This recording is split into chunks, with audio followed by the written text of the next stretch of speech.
I might own raw coffee company, but I drank 2 cups of tea in the morning. Really? I start my day with tea. Okay.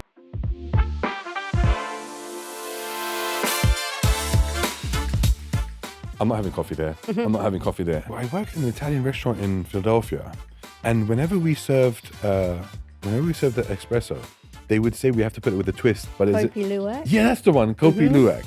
But that animal used to eat the coffee cherry naturally. It was in the wild, and it was one of its fruits that it liked to eat. Yeah. And then I don't know who came up with the idea of grabbing the poo and cleaning it and drinking the coffee. Try and not be political. A lot of the big chains will roast their coffee dark because it's also a way of hiding any defect in the coffee. We try and compare the influence of roasting to a chef and how they would cook a steak. There's more than 420 coffee roasters in the UAE now. Yeah. We've just had one open up literally across the road from us now. And in a cafe, consistency is really unsexy for the customer, but it's actually crucial to get repeat loyalty, actually.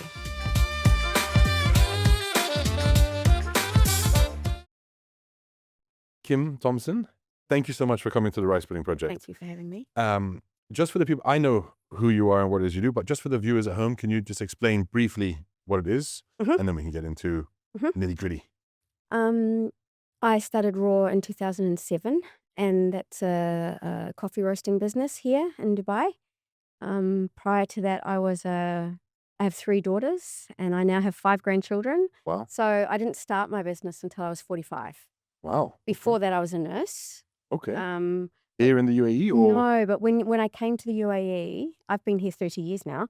When I came to the UAE, nursing, the shifts were 12 hours, and I couldn't sort of commit to a 12-hour shift. With 3 kids. So nursing didn't really fit anymore. Okay. I loved it as a profession. Yeah. But then I was a full-time mum. But as my girls got older, I had the time that I could do something. Okay.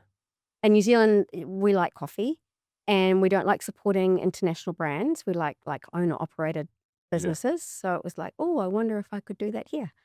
It's funny you say that in New Zealand you like coffee, because my wife is the person who introduced me to good coffee, proper coffee, let's call it, because she traveled through New Zealand for about, I want to say, a year, and then I think but it was about nearly 18 months between there and Australia actually. So she did went from top to bottom, and she worked sporadically, and and that's where she found her love for coffee and learned about coffee.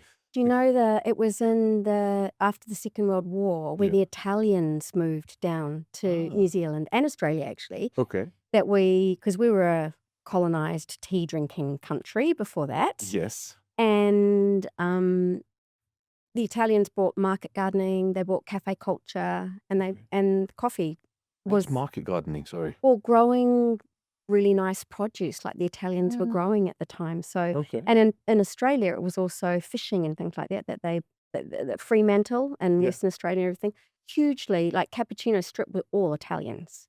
Okay. So we have to acknowledge it was the Italians that brought it down to New Zealand. All right. And then obviously we have a lot of grass, so we have a lot of good milk. So that whole cappuccino, flat white, Worked out latte perfectly. thing, yeah. Okay. When did the flat white come about? Because when I was growing up, there was no flat white. I feel like it just came around in the last 10 years. Well, have you heard Australians and New Zealanders arguing about where pavlova came from? And who owns pavlova and who founded pavlova? I've heard of pavlova. I didn't know that they argue about it. So Yeah, it was a ballerina, and I Okay. think Australia. But it's flat white is something that the New Zealand and Australian Antipodeans, because they liked more coffee in their milk-based drink. Yes. So it's a double shot instead of a single shot like you had with a cappuccino or a latte. Ah. And a slightly smaller cup. Yeah, because I love a flat white. Yeah. It's fantastic. It's a much better balance, Yeah. I think. Latte's too much milk for me. Yep. Cappuccino feels like a bit too full. But flat Yep. white is phenomenal. So the funny thing, when I started dating my wife 11 years ago. Okay, 2014, sorry. And when we would go for coffee, I would say, "All right, let's go for coffee." And she was actually very snooty. Like, I'm not having coffee there. I'm not having coffee there. What do you mean? And I would have, I started off having red mug, like granules. Yes. And then I tried and I thought that was okay, because before that I was drinking tea. Yep. And then I graduated I to, think that's pretty common. yeah. Yeah, and even when we started Raw, Actually, I was living in Arabian Ranches at the time, and we put in a commercial espresso machine in our kitchen, Yeah. and we would buy coffee from the supermarket just to try and learn how to make an espresso and how to heat the milk and everything. And everyone started with a latte and then moved to like a flat white, and then we'd try and drink espresso and sort of Too much. But I think it's a progression that you have to start. Yeah. And like if we're doing a tasting or something now, we would never ask someone to drink an espresso if they don't drink an espresso. It's too It's just a powerful taste for them. that they're not actually Yeah. going to really enjoy, and they won't be able to distinguish any of the flavors either. I worked in an Italian restaurant in Philadelphia, and whenever we served the espresso, they would say we have to put it with a twist, like a lemon twist. And then I said, why? And they said, because when you twist it and you put it into the cup, and it makes the flavor or the taste a bit easier to drink. I think every country, so that's probably something that came from Italy. It was an Italian restaurant. Naples. But Yeah. I've got a friend whose father was Italian, and she likes lemon with her coffee as Okay. well. But I think every country has their own relationship with coffee. Okay. And what's beautiful is that here in the UAE, Yeah. it's very close to where coffee originated. It was first cultivated and taken to the world from the port of Mocha in 1450. Really? Yeah. Okay. So I mean, and I love their culture here and the way they drink coffee. It's just different but it makes it easy to introduce them to what we're doing because they already liked coffee. Yeah. Whereas it's not a tea drinking nation. Yeah. Because it seems to have just taken off everywhere. Yeah. Coffee is, I mean, I can't, and as a teenager, never drank coffee, but now it's the first thing that I make in the morning. And like I said, like when I was trying to take my wife out to places, I'm not gonna bash the names of No, the I places that don't. I go to, but I thought I was going to great places. I was like, oh, I go from here and I go there and and she's like, no, this is not coffee. She's like, let me take you somewhere. I was like, okay. And we drove into Alco's, and it was it wasn't where you are now. It was the one close by. And we were there. I was like, what is it? And you could see the bags of coffee, and they were making it fresh, and it was like they were roasting Yeah. it. I said, what is this? She's like, no, now we're gonna have coffee. Yeah. And then she's like, and then there was like so many options. Do you want Colombian? Do you want Brazilian? Do you want from Burundi? I was like, I have no idea. I was asked recently, and I think obviously the business has evolved in the last 18 years, but I was really lucky at the beginning when we decided to do it that we chose that sort of niche that we wanted to play in. And then coming from New Zealand, because we don't like supporting international brands Yeah. and we like owner-operated businesses, we also care about, we rely on tourism down there. So we have to have clean water, we have fresh air, we have fresh produce. And that's really all we have down there. Yeah. So we were into recycling, we were into water treatment, we were into not using plastic and all that sort of stuff, just because that was what we were used to. Okay. And then we felt that it was really important to have relationships with where the coffee came from. So still now, it's the best part of the industry is traveling to go and buy the coffee. And you go yourself and try it? Yeah. Where do you normally go to, or do you?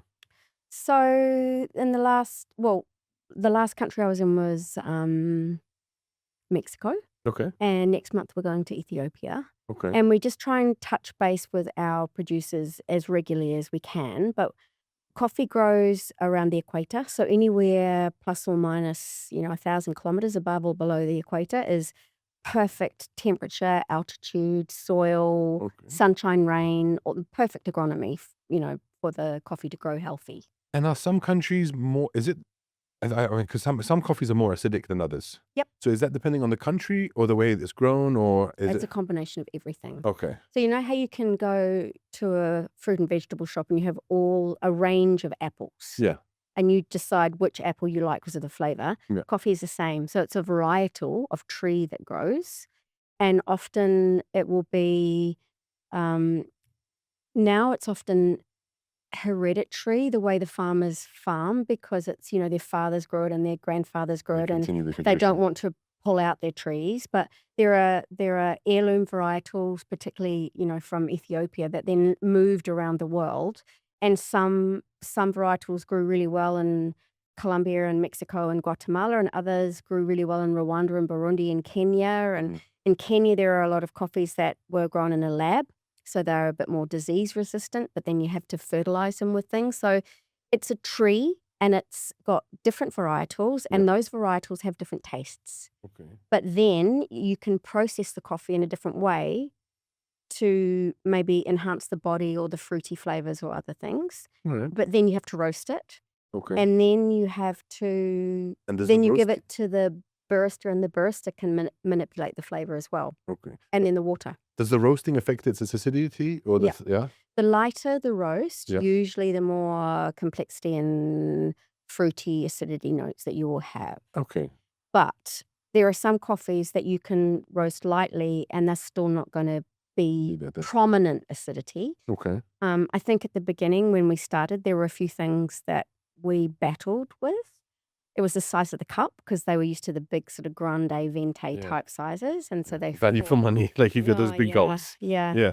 And maybe a few pumps of syrup or something. Yeah. And then it was that we were roasting a lighter version of the coffee. And I think we try and compare the influence of roasting to a chef and how they would cook a steak.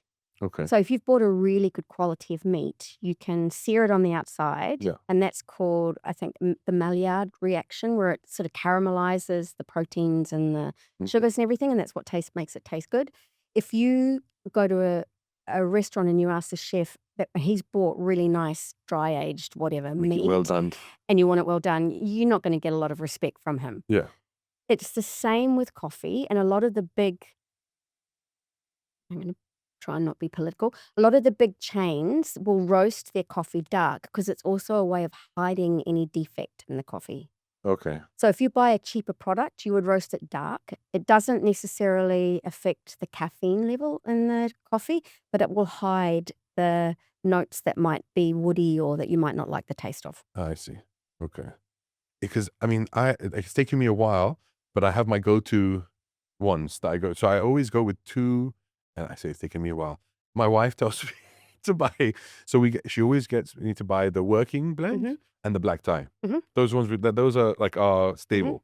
And then They're our two best selling blends. okay, there you go. Yeah. So because of us, I think. Yes. We find lots of Thank you. and I never. She should be here. Huh? She should be here. She should be. Because she was like, why would you buy beans? They grind them for you. She's like, it affects the taste. I said, why? It's the same thing. She said, you'll understand. Yeah. Because we grind it every morning, and she does an AeroPress. I have a drip, but it's phenomenal. So I'll get the working blend and the black tie, and then I'll mix it up. The next one will be something different. So we'll go through phases. So at the moment I'm going with the Burundi. Yeah. And it's been completely different because before it's no longer the sachets and you mix the hot water and it becomes a cappuccino. There is a completely different taste. I get asked a lot what I think my best coffee is or what my favorite coffee is. And Yeah. it just depends on your mood. Okay. And I'm going to tell you something. I might own raw coffee company, but I drink 2 cups of tea in the morning. Really? I start my day with tea. Okay. Because I need to eat food before I can have coffee. Otherwise, I get a blood sugar drop. Okay. So I love coffee, but I don't start drinking till I've eaten, and usually that's around 11 or 12. My wife she leaves 90 minutes after she makes a tea, green tea, has her breakfast, and then she makes her coffee. And yet I don't talk to quite a lot of my team members and my business partner until they've had at least 2 double espressos because they need to start their day a little bit more gently. Whereas I'm awake straight away. I don't need the caffeine to get going, but it doesn't suit me to drink coffee without eating. What is your favorite coffee? At the moment, Yeah. I just had a really nice Guatemalan about an hour before I came down here. Okay. But I'm really lucky. Like we have 31 different coffees, so I can just float between. It just depends what I've eaten. And whether I want to have something that's a naturally processed coffee and it's a little bit more funky, or whether I want I just want a clean breakfast type coffee, or we have some beautiful honey processed coffees. Honey processed. I didn't know about those. Okay.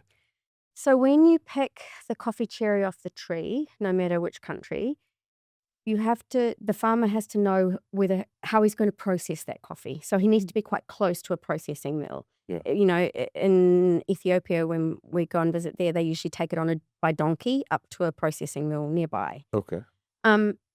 Most coffees in certain countries where water is a really valuable commodity, and there's a lot of those, they'll naturally process. So they pick the whole fruit, the little red cherry, and they clean it, and then they dry it on a bed. Yeah. And it's like a grape turning into a raisin. Okay. And the sugars concentrate and dry, and they influence the flavor of the coffee on the inside. Oh, wow. And then they hull it. Whereas if you're in a country where you have quite a lot of water, it's more common to have a washed coffee, where they wash the coffee cherry and hull it, and then they soak it in water, like a fermentation tank, and then they dry the beans on a bed. Oh. And then honey processed is where they just take the skin off the outside, but they leave the fruit on the actual seed on the inside that we're going to roast. Yeah. And you And- roast it with that. And it really influences. You have to be careful because it's harder for the farmer to do, because they have to aerate it and make sure there's no mold. They have to keep the flies away. There has to be humidity control. But it's usually a much sweeter, complex coffee, but Okay. a lot harder for them to do. And they justifiably can sell it for more. And then do you normally have your coffees black, or do you do a cappuccino, latte? No. Or Black. black? Yep. For the taste? Yep. So like adding milk to it is just like and you put sugar or honey or anything? No. No. Every time? I'm enjoying, we have everyone knows what a V60 is. Yeah, love the V6. Yeah. And the I say it wrong, Chemex? Is it Chemex? Yeah, and Chemex and Yeah. things, and your wife with the AeroPress. Yeah. We have something that's like a V60. It's called a hoop, and it was actually Hoop. designed by some grinder manufacturers in Italy. Yeah. The engineers designed it so that they could check the calibration of the grinders when they were working on them.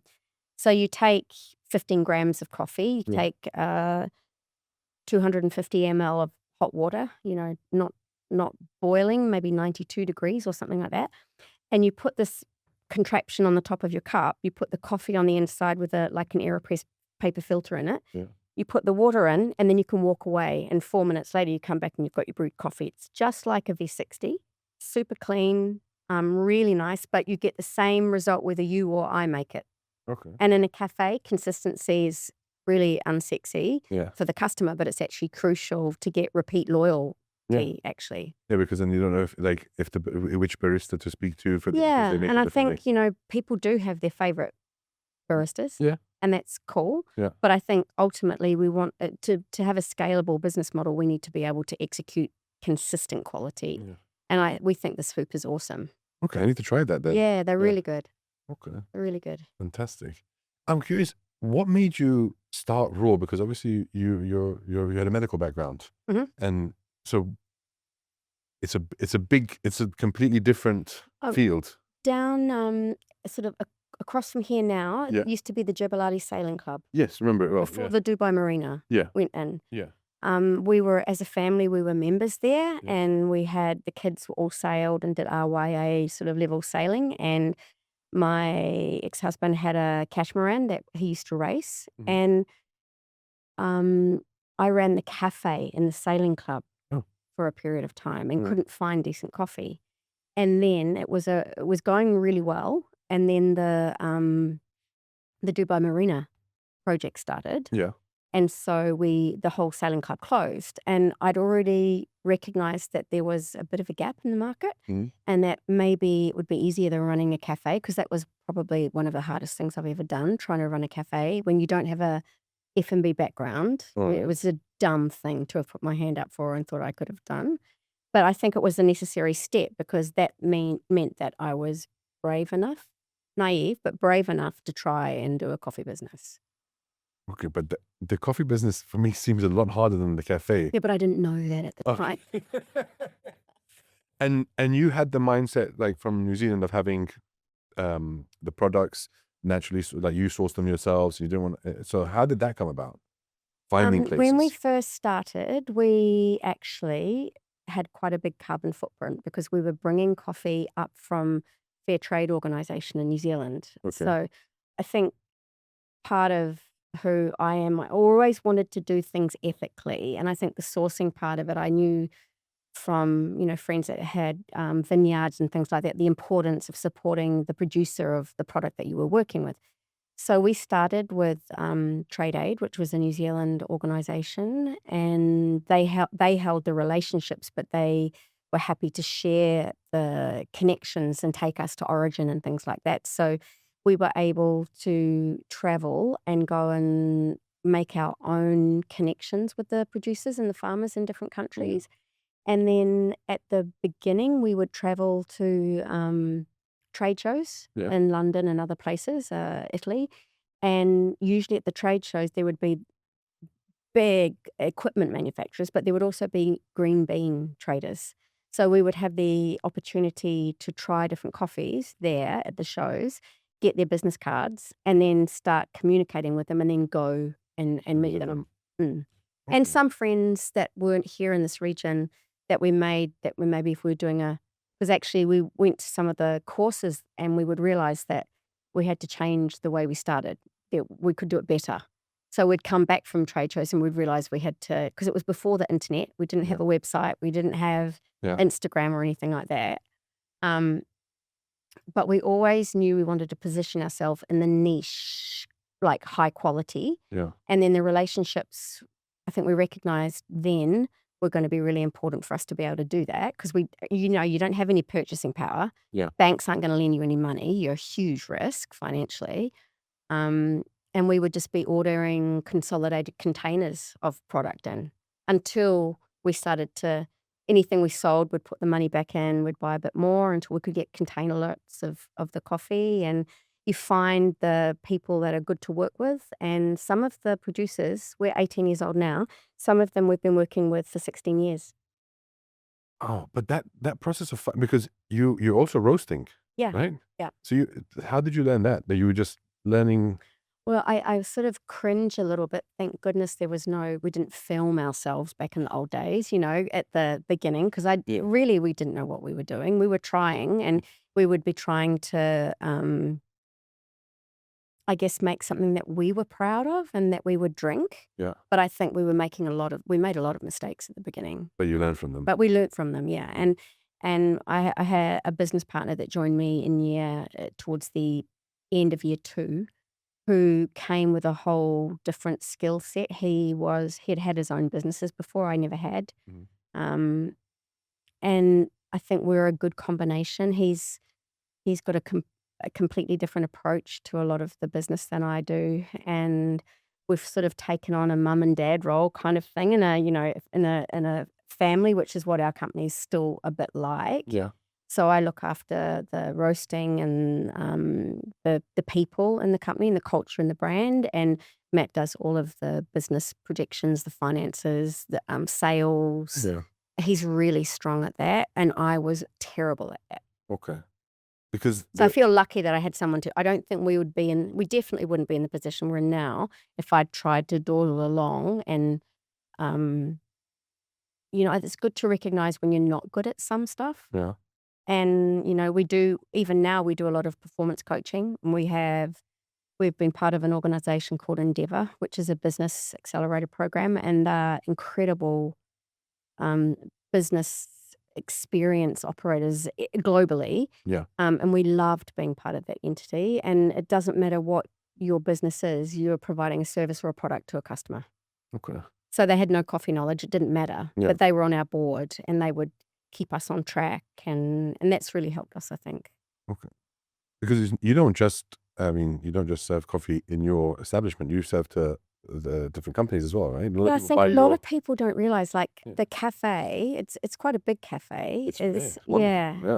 And some people don't see that we roast there even. Yeah. But more than 80% of our business is supplying commercial other businesses. Really? Yeah. 80%? Yep. Okay. And we don't sell the coffee on any aggregator platforms or anything like that. And we do a lot of online sales as well. So to like your wife, to people that some people will be because they care about the sustainability and the ethics behind the brand, and others it will be because they like the taste of the product. Yeah. Yeah, I think that comes across. It's very important to you, the ethics behind it. Yeah. Because you could do it a cheaper way. Yep. And make more money.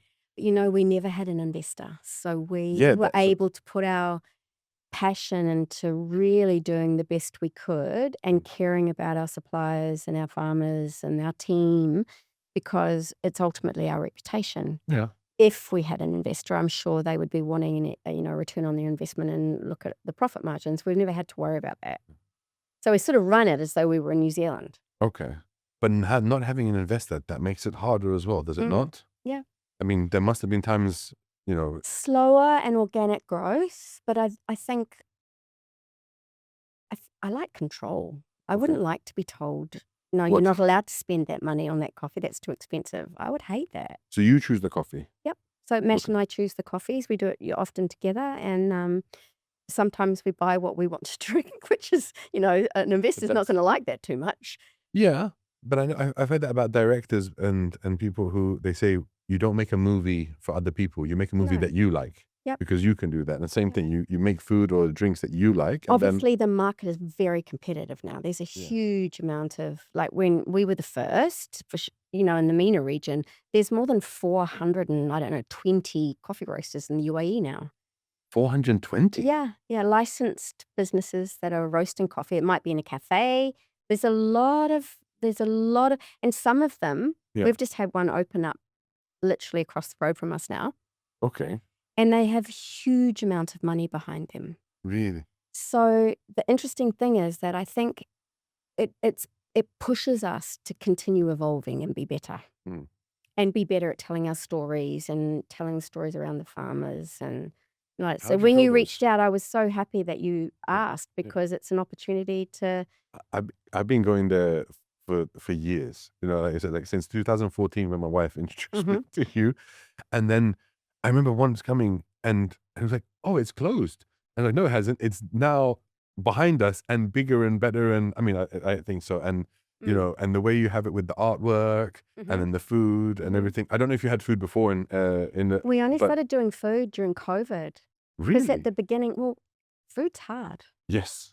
And we weren't chefs. Like, we knew what we liked to eat, and we knew that we weren't going to be a restaurant. We were going to be a cafe. Yeah. And we knew that we wanted to have honest food and healthy versions of food.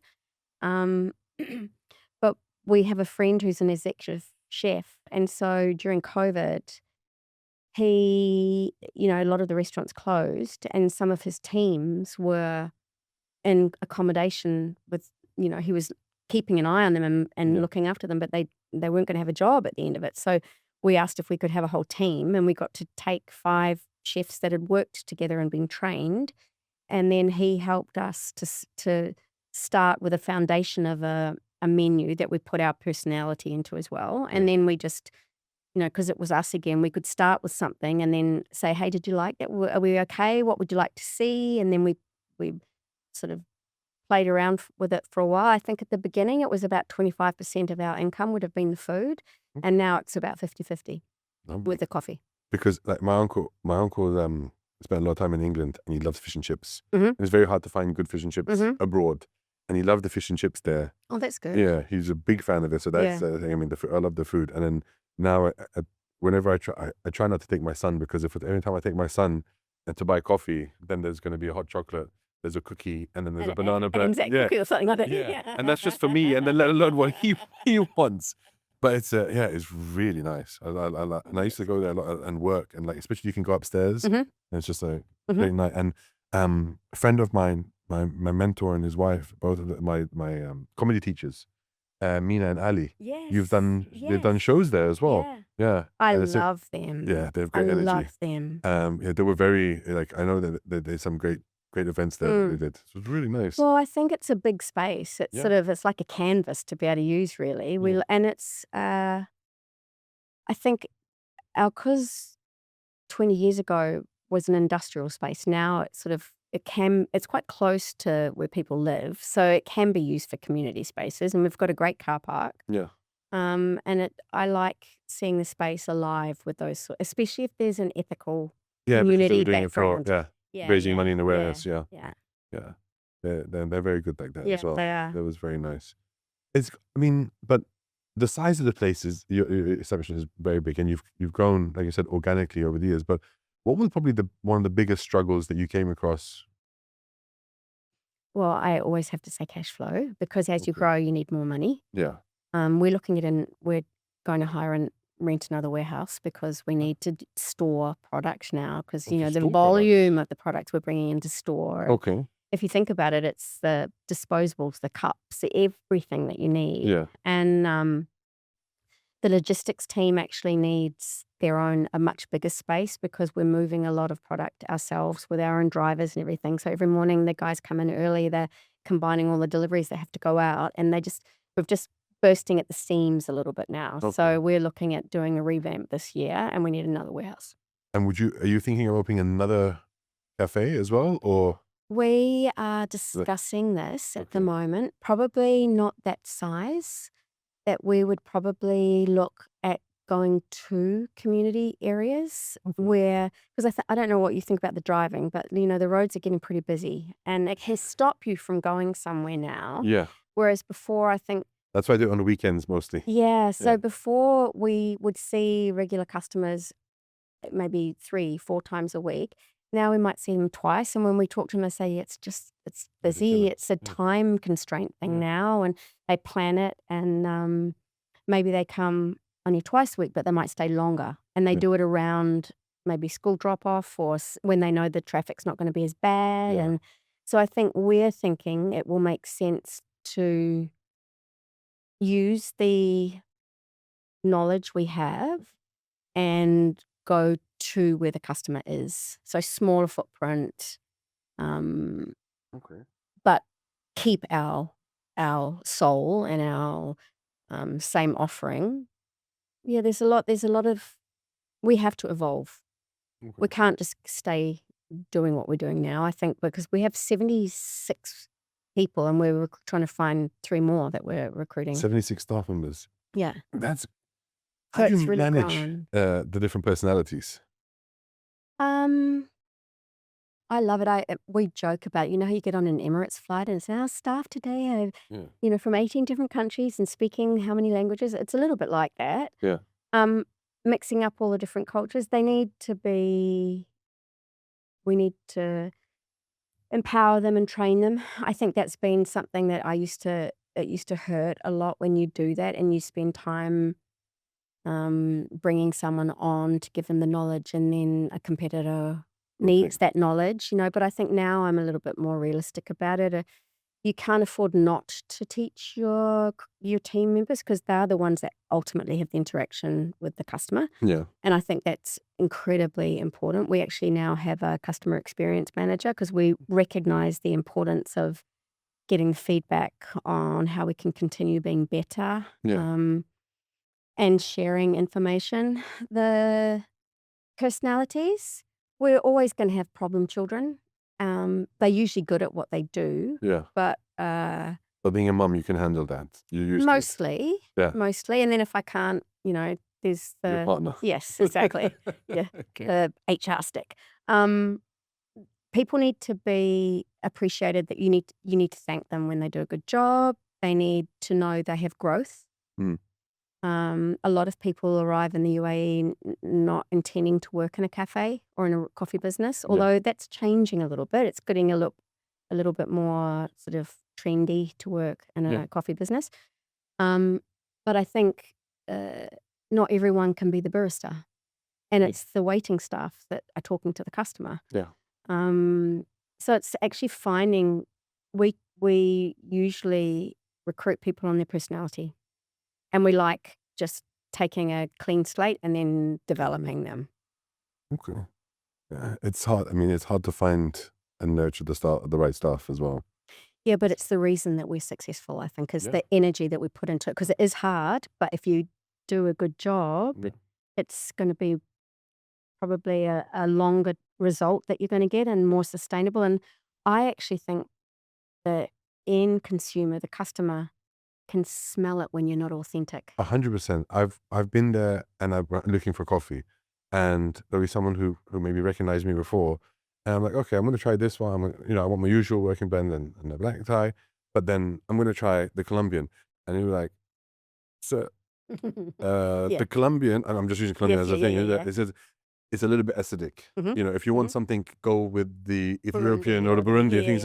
And I was like, oh, really? He's like, yeah, because you don't really like the acidic, right? And I was like, oh, yeah, how do you remember? He said, yeah, this one's got more of a chocolate flavor. And that is important, you know. It's like, okay, good, That was because probably Alex. So yeah, Alex is from Myanmar, and he started as a waiter, but he's just so good at dealing with customers, and he listens. And he actually came back to us and he said, "Look, I actually think that if we had these little 60-gram tins mm, that are not going to cost the customer much money, they'll try different coffees. Otherwise, they might just stick with the black tie, for example.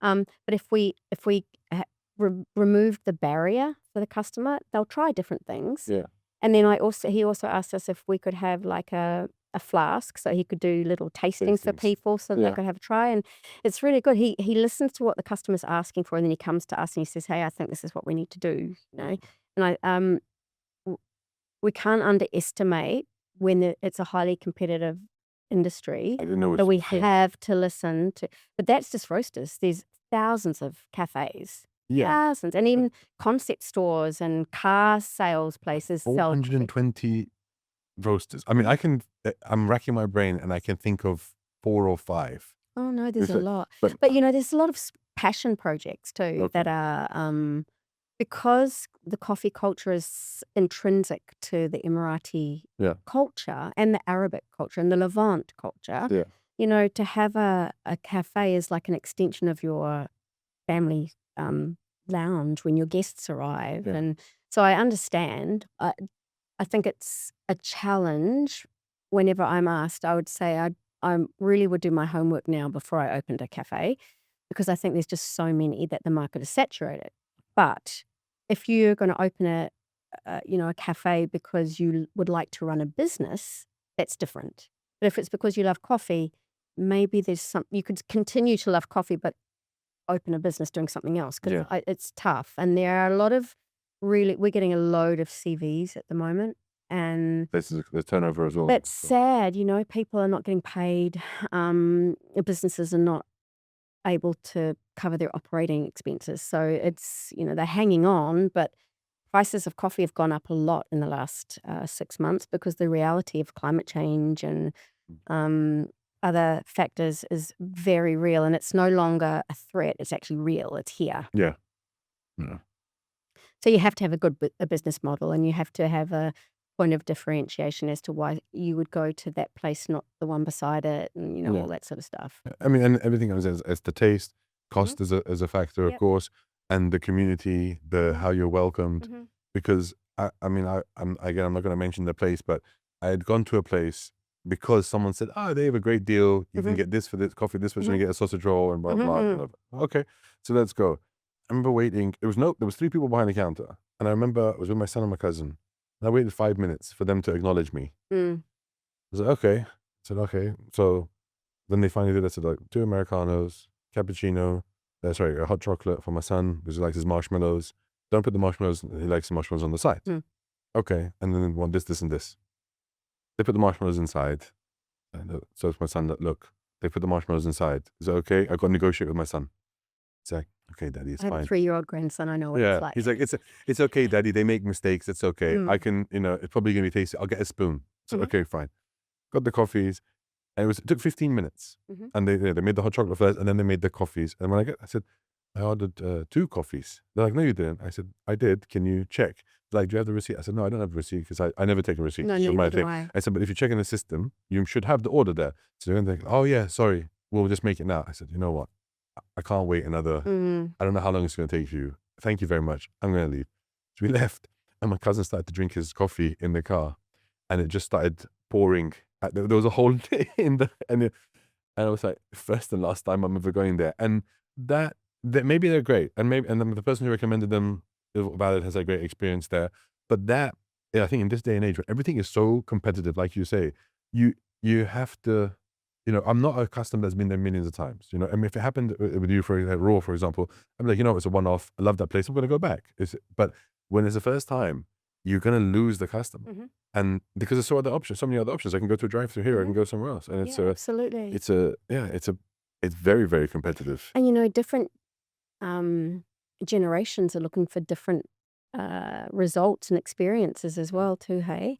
I read something interesting yesterday about some analytics that had come back that uh, we think we know what Gen Zs are looking for in their you know beverage experience, and usually it's going to involve a smartphone, um, and that it's speed of service, it's not forcing branding down their throat, a lot of cold rather than hot, Mm. and something good for Instagram or TikTok or something. But actually, there's also, which I thought was cool, there's also analytics to show that they trust an older brand that survived long enough that their parents might have purchased that product from. Yeah. And they do value consistency Mm. and speed, but that there is something to be said about trust. And a lot of the marketing and packaging and glossy, Yeah. Seems disingenuine. yes, Yes. yeah, and they're Yeah. not fooled. Yeah. So for me, that's actually really cool. And then another thing, obviously, at the moment is supporting local, and the boycotting that's going on and things because people aren't agreeing with, The what's choices going of on in the theirs. world. Yeah. So we're enjoying quite a big change in demographic of customers that are coming and buying online because they might be deciding which clothing brands they want to support and which cosmetics they want to buy and which coffee aligns with their values, which has been actually again Refreshing. really, Yeah. as long as it's real. Yes. Yeah. That's true. That. Yeah. I go back to. I'm very impressed. First, you have 3 kids and 5 grandkids, but I'm just curious how you were able to. What is your coping mechanism with running a business of having 76 I employees? don't have very much balance in Okay. my life, I suppose. I'm being a mother was my greatest achievement. I love being a mother, and I love my daughters, and I wanted to do something that would make them proud, I guess, without, articulating it. It was something that I cared about. I don't think any of them would want to be involved in the business because at various stages they've all been unpaid child labor. But I think I didn't have a backup plan, so this had to work. Was that not scary? Yep. But I think there are many women in many countries that don't have options. I had options. That's true. So it was a choice. It was the freedom of being able to try it. And then I'm really like a dog with a bone. I'm not going to let it go. And so, I'm not going to fail. I didn't have a backup. So there were many times we were insolvent in the first 5 years. And for the first 5 years, I didn't take a salary. 5 years. Mm-hmm. So I think, and then my business partner, 3 years, he didn't take a salary. So every cent we made, we put back into the business. And I think the most exciting time was when we were in a position where we could start recruiting people who were good at, a special field in the business. Because we used to run it on an Excel spreadsheet, cash flow, can we afford it? We've never not paid salaries on time. We've always been able to pay our rent, but it was pretty hairy at the beginning. And this isn't nowhere's an easy place if you haven't got an income coming in, but it's, No, yeah. and we School didn't know fees. anything about marketing. And I think, when we've had different advisors, they're mortified by how little we were spending on our marketing budget, Really? at the beginning. Actually, up until, 10 years ago. Okay. But we found a PR and marketing company that's young female. Shamim she has a New Zealand. Shamim? Kiwi. Yes. She was on the show. I know yeah. I've known Shamim for years. We've been with her for She's 15 amazing. years. Yeah. Yeah, Love her. Crazy. I love her. Love her. Yeah. So she's What a been, small world. yeah, it is, hey? Yeah. So I think it was an introduction that was made because she had a Kiwi passport and but it didn't really matter about that. It was more that we She's liked. very genuine. Yeah. Very passionate. And her knowledge, regional knowledge that we didn't have around, the local culture and everything and the language. She's obviously got lots of connections, so that helped us with Workaholic. And she yeah, has 2 kids. I don't know how she manages yes, because I she know. has a couple. She's She also amazing. has Mamina and Rebecca who work with her who are fantastic as well. So Okay. they've actually picked up because they identified that neither Matt or I were being very good at telling stories and using LinkedIn basically in Yeah. an effective way. So we're like, well, you do it. So they're even doing that for us now. Amazing. What a small We agree world. on the topics, Yeah. but yeah, no, they're amazing. Yeah. They have been so powerful for us. We did a project together. We went to Los Angeles before the World Oh, Cup. wow. Yeah, where we did a music video Okay. because she has a music background as well. Yeah. She works with a lot of artists, and I was producing a music video for Coca-Cola at the time before the World Cup with Jason Derulo. It was a wonderful experience. Oh, It was like wow. people from different countries. We It all is a went there. small, that's Wow. another thing I think here. It is a small world. Yes. It is. And Yeah. if you're not paying your suppliers, if you're not looking after your team, if you're not, other people hear People- about it. Like we 100%. hear all Horror stories, I'm sure. stories Yeah. about things that are happening that are would mean we actively try and find owner operated businesses to work with, Okay. because then you can understand first, obviously they're providing a service to us, but we try to understand how we can work better with them and what we can do. Like maybe we need to give them a forecast for what we need in the next 12 months, or there could be anything. Yeah. We try and do that, and then we make it so that we're at the front of who they think about when they need a solution for something as well. Yeah. But yeah, she's amazing. She's fair. Mm. And I just find she's always happy. Yep. Smiling, happy, and just a positive person. But I think there's some times that she's not, and the same when you said, Yeah. how do I cope? There's definitely times when I'm feeling a little bit, I'm 63 in March, and I don't actually have a retirement plan. I haven't got a home in New Zealand, or I haven't paid tax there because I haven't got any assets or anything there. Yeah. It's not where I'm planning to live when I retire. I've just bought something here, and I think with my grandchildren here and my family here, They're all here? Or you 2 of my daughters are here. Okay. That this is a place. My son-in-law will hear this and go, "Oh no!" But yeah, I'm joking get about. rid of- Can I have my granny flat sort of at the bottom of your property? Come on! But I think it's I love what I do, so it doesn't feel like it's a job. Yes. And I'm still learning a lot, which is really nice. Because I Good. think, Okay. yeah, All right. huge. But we're doing performance coaching at the moment with a coach who's based in Egypt, in Cairo, and he comes down here, and we're looking at the strategy that we're going to our next sort of 3 years, and how we're going to grow, because we're actually at an inflection point where we could stay where we're at and be pretty comfy, or we could really give it a nudge. And I think Matt's younger than I am, my business partner, but we think it's time to give it a nudge because, not here Why not? forever. Yeah. And to remain relevant, we have to keep changing and switching it up and doing things that are Yes. unexpected. On your journey, what was the best piece of advice you had that someone gave you to help you As a business owner, as a business owner or as a mother? Maybe one for each. I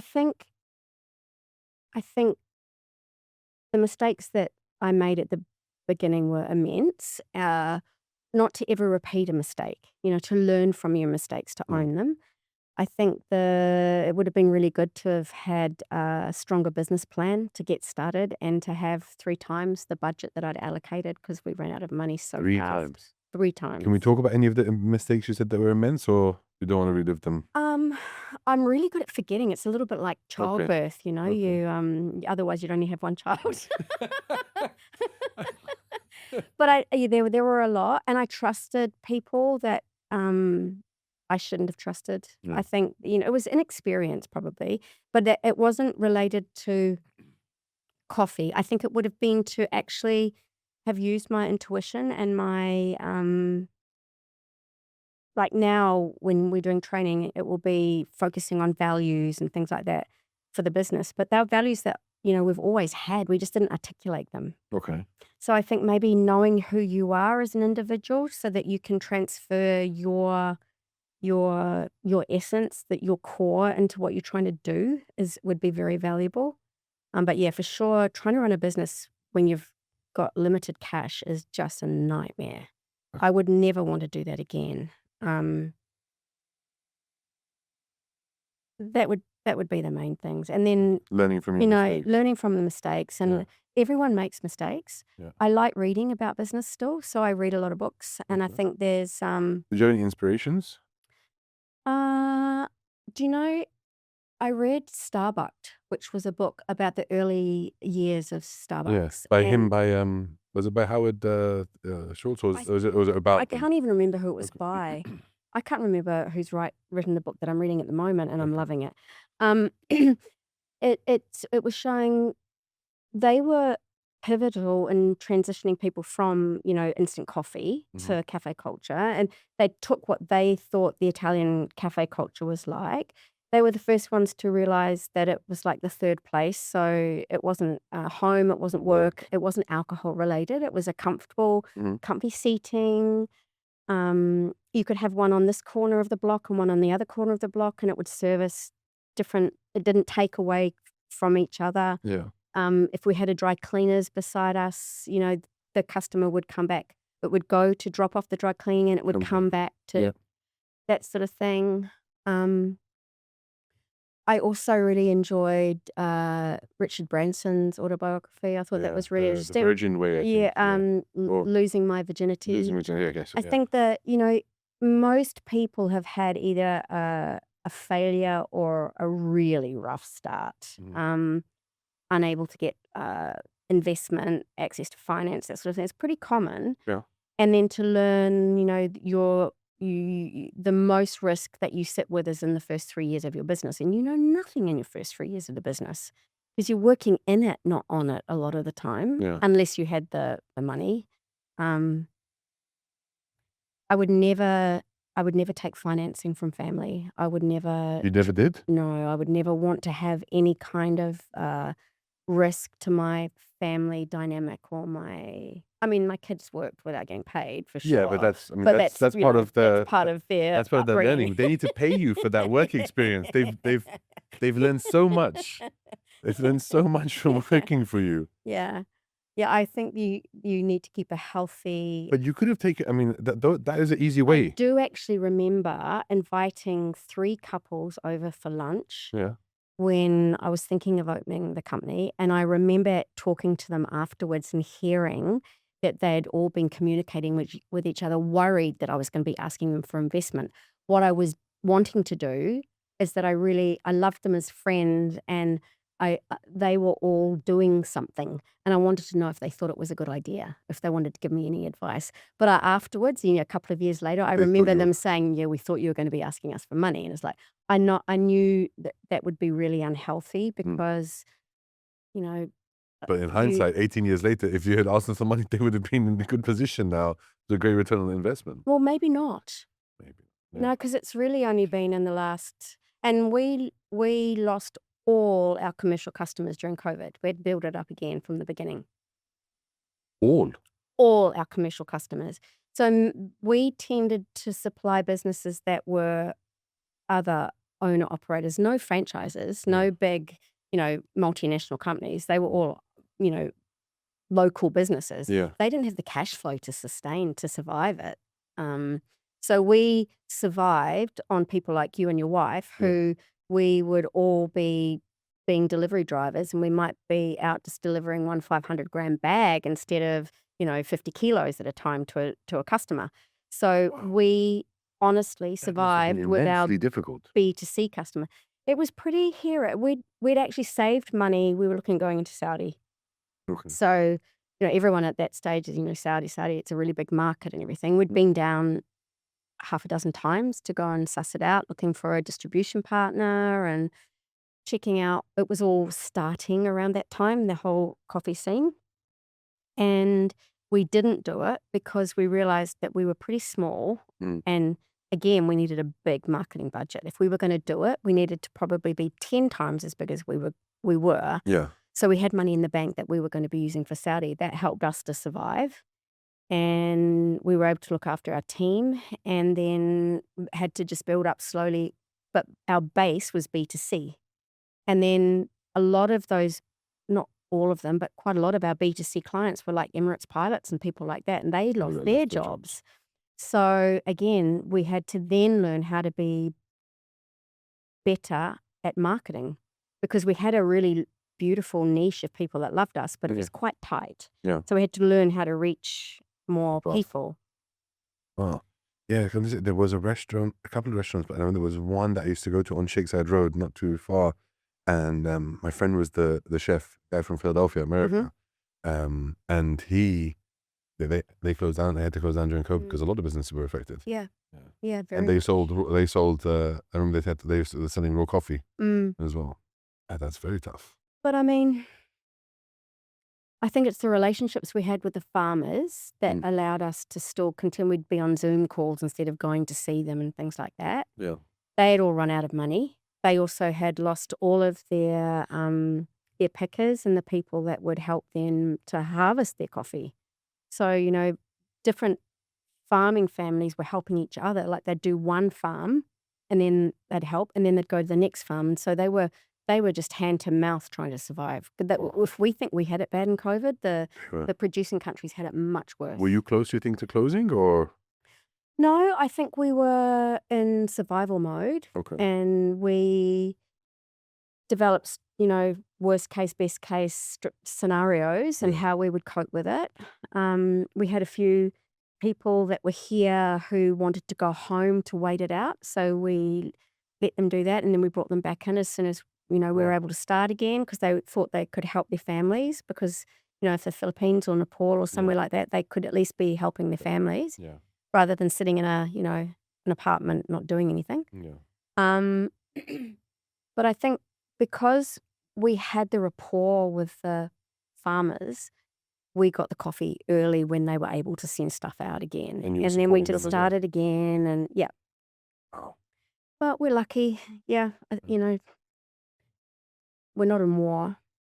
Yes. true. We're not suffering like other we've people got are, shelter at unfortunately. night time. Yeah. We've got food to eat, and I actually think this was a fantastic country for how How they cope with we it. survived and coped with it. Yeah. I saw a lot of other people, other places around the world, really, really struggling. New Zealand hasn't recovered Really? economically. No. Wow. And I They know had some of the everyone. lowest cases, didn't they? Didn't they have some of the lowest cases at the time? Well, they closed. Yeah. But the reality of closing your country is that, every small business closed as well. People lost their homes. And dual income families lost their homes because, Not too bad. nothing. Interest rates went up. So yeah, it was I think we're Very- grateful. And we had a really Yeah. good landlord Yeah. who we caught up on the rent, but at the time we were able to defer paying the Oh, wow. the That's rent great. check, and he was great. Okay. All right. It's very nice. Again, relationships. Yeah. And I think it was around the coffee. You get to know people when you're just sitting over a coffee and you see them on a regular. It's all very, it's low key, but a bit more honest. It's not It's comfortable. transactional. Yeah. Yeah. Yeah. Very comfortable. Wow. Very. But I don't have any advice. I think it was my journey and, the mistakes I made. I And think that's, I'm trying really hard not to make them now because they're bigger mistakes now. but I think that's very valuable advice, to learning from your mistakes, because you can then they're lessons, You right? own them, hey? Yeah, they're lessons as well. So you learn from the mistakes, so that's not repeated again and again. If if you're doing it again and again, then the definition of stupidity is doing the same thing again and again and Exactly. expecting A different different outcome. It's not going to happen. No. So I think that's how you learn from them. It's great. With owning a business, all businesses have the same rules. You think you're special because of your industry, whether it's Yeah. coffee or whatever it will be, but actually they all have the same rules. Which are? Did you say? Cash flow. It's sound business practices. It's really good HR processes and procedures. Marketing. It's budgets and forecasts. We have a fantastic finance manager. Okay. where you have to be planning ahead. Like, I don't think, a year ago we didn't know that they were going to be changing the sugar tax, or Yes. or FTA. And our financial year starts in June, so we were one of the first lucky customers to pay our tax and things like that. So it's just You're being pioneers of that. it's just being ready to be agile enough to cope with whatever's thrown at you, because for sure something's going to get thrown at you. I'm curious, Kim, what do you do when you're not running the business and visiting uh, farms and and suppliers? What do you do to I wind love down? travel. I love it as an Okay. excuse to travel. I think But do you travel besides traveling for besides work? traveling, yeah. Yeah. So I was in Socotra I've, a I, year ago. It was obviously, amazing. I know where that is, but for the audience Oh, at it's home. an island off Yemen. It's Okay. amazing. It's So- got those amazing trees. Oh, wow. Okay. And Pakistan, which I loved. It was amazing. It's so beautiful, Pakistan. Okay. Indonesia, Mhm. Komodo Islands. So I love travel. I love my grandkids, my grandsons. So I like You to try spoil and them? spend a lot of. Apparently, but I think it's not so much with gifts and things. It's just it's real when they say that a grandparent can just be so committed and with love, because it's all about love. Yeah. But it's something beautiful because I see my daughter's mannerisms in my grandchildren. Okay. So it's like you're able to remember them when they were little as well, Yeah. which is really nice. I always find that grandparents spoil their grandkids, but they were stricter on the parents. And I I always can't say that. I'm like, Yeah. when I was a kid, Yes. You like, didn't do we that. didn't do that. Yeah. It's okay. It's okay. I'm like, no, because now he's going to It's true. expect it. I know, it's You know? true. I'm unabashedly doing it. Yeah. And it will be around food that my kids weren't allowed to eat and things like that. Exactly. But it's my prerogative. My Yeah, house, my you're right. rules.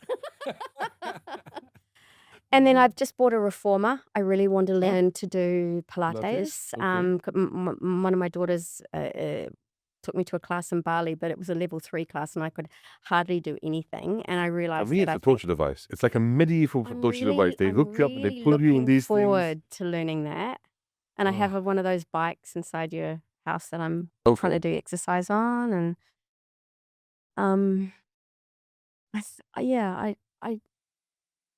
and I also like resting now too. Like sometimes I don't want to do Resting or anything. wrestling? Resting. Okay. I was going to say the rest. No, I don't like wrestling. I don't like wrestling. Okay. Although And my what is- grandsons probably would enjoy What it. is resting? Because you were talking about doing ice baths and Wim Hof before off camera. Yeah, but I've done it once. Oh, okay, I did right. it with your friend Yeah. Hassan. But you don't do ice baths on a regular basis or anything? No. Because there's so many of No. them now. You can Yeah. do it, yeah. I know people swear by it. Yeah. My younger daughter does. I just to be still sometimes too, and not have to get in the car. Like sometimes it's my favorite day off is not to actually get Yes. in my car. And I've just bought one of the old apartments out in the green community, and I've just done a garden in the courtyard. So I'm Okay. looking forward. This weekend coming will be my first sort of weekend when the garden's finished that I can sit, Very listen to the birds, and so just switch off a little bit. Okay. There's one type of coffee that I've always heard about, and I tried to do a joke about it once, and I never understood how they came to create it. But is it? Kopi Luwak. Yeah, that's the one, Kopi Mhm. Luwak. Who came up with the idea to give it to is it a type of cat? It's a civet weasel Mhm. in Indonesia. But that animal used to eat the coffee cherry naturally. It Yeah. was in the wild, and that was one of its fruits that it liked to eat. Yeah. And then I don't know who came up with the idea of grabbing the poo and cleaning it and drinking the coffee. Yeah. And then it's the activity of the stomach acid and how it sort of ferments Yeah. the coffee. They actually in Thailand they're doing it with elephants and feeding the elephants the coffee cherry as well.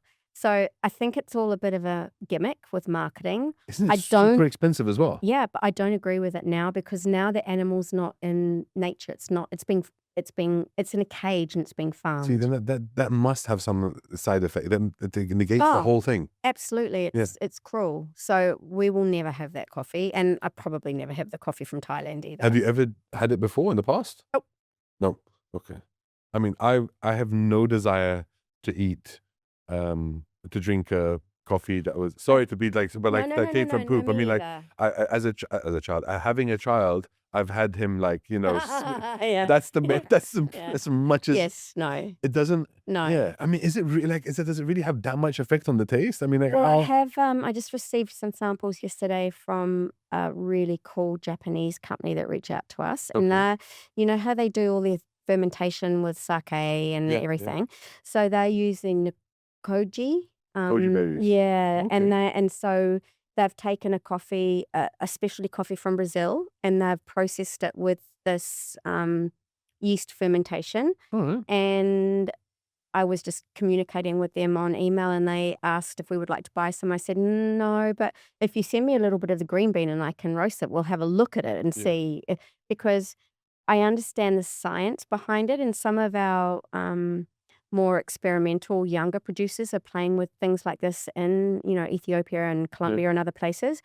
And it definitely has an impact on the flavor of the coffee. I'm not saying the stomach acid is something I would progress with, but if there are other things that do a similar fermentation, we would have a look to see how it impacts the flavor on the Okay. coffee, but not in a big volume, just to try it and see, and maybe do some sensory tastings around it, because there are a lot of people that are really geeky around the coffee that really love experimenting and playing with water chemistry and everything. Temperatures and Yeah. okay. I need to try that hoop one. Is Yeah, it? the Is it? hope. Okay. Is that something you can buy for home house as well? Yeah. I'll put one in a bag and I'll leave it with Alex. And the next Oh, time you come in, I'll come and I'll speak to you. say, "Where's Alex?" Yeah. And say, "Hey, I'm Yeah. Kim's 'Cause I friend, think Amin, and please," and I'll leave one for you because it's super I'm easy. sure my wife would love that. And It's your her son birthday could do it. soon. Is it a daughter or son? Son, yeah. He'll be able to do it. It's super He'll be easy. able to do it? Yep.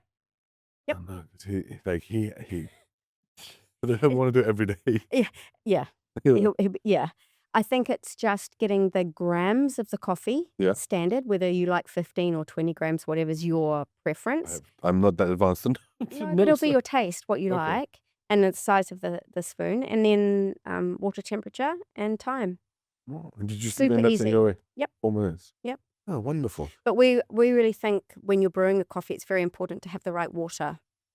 I mean, we have filtered water at home. We have a filter. We don't use we have a filter for environment. I would stay away from the plastic bottles. Yes. I think liquid for life. Yeah. We've been using for a while. Yeah, it's really important. Yeah. One of the biggest things, and I think actually we have a lot of people that come in wanting to buy espresso machines, but if you were looking at doing anything to improve the quality of the coffee you drink at home, you should get a grinder. Because you want, you want to grind the coffee just before you drink it. And then it doesn't oxidize. Okay. And you can control the size of the granules. And then if you're having a French press or an AeroPress or a brewed coffee, you can have a slightly bigger. But if you're having a like a mocha pod or something like that, it needs to be smaller grinds, and it makes a really big difference. So the grinder is incredibly important. You do classes as well sometimes, don't you? The teaching. Yeah, home brewer, and it's interesting because it's about, yes, we can give you the coffee, the beans, but it's the grinder. Yeah. It's understanding what you like as an individual, because a lot of people have a preference that might be related to the type of food they've been exposed to, or other things that they like the taste of. And then it's just understanding what you like and then learning how you can repeat that so you get to have the same experience all the time. Yeah. I mean, it's a completely different thing, but it was, and I don't do it much now, but when you go to the hairdressers and they're like, do you want to put gel in your hair? And and then they'll style your hair. I'm like, oh, that's amazing. I look so good. And I can never do the same thing. I've never learned how to do it. It's the same thing. Like, this coffee is great. And it's never the same. But maybe you have to remember to do it, because didn't you say before you arrived that you were going to do your hair before you came? And I was, and I forgot. That's true. So, I forgot to do you're my not hair. going to be able to get the result if you forget to do your hair. This is also very true. Kim. I've really liked talking to you. Thank you so much for coming on. Thank you, Hassan, for introducing Yes, us. I haven't seen him for ages. Like he's a busy guy. I kill him when I see him. Yeah. I just have one other question. Normally, do we do a wild card? But I'm not going to do a wild card today. I'd like in these tins there's special questions, but we're not going to do that. What I'd like to ask you is, normally it's over dinner, but I'm saying over coffee. If you could have a coffee with any 3 individuals, anyone at all, who would they be?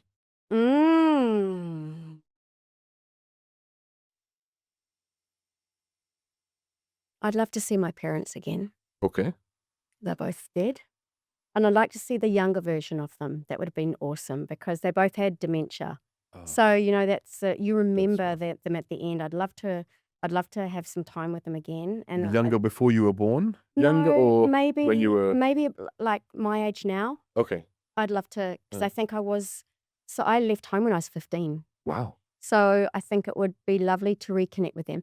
I'm probably going to be the cliche of like Nelson Mandela. Yeah. I'd love to think sit he and was a talk great- with him. 100%. Yeah. And then I think there's some people that I've just started learning about,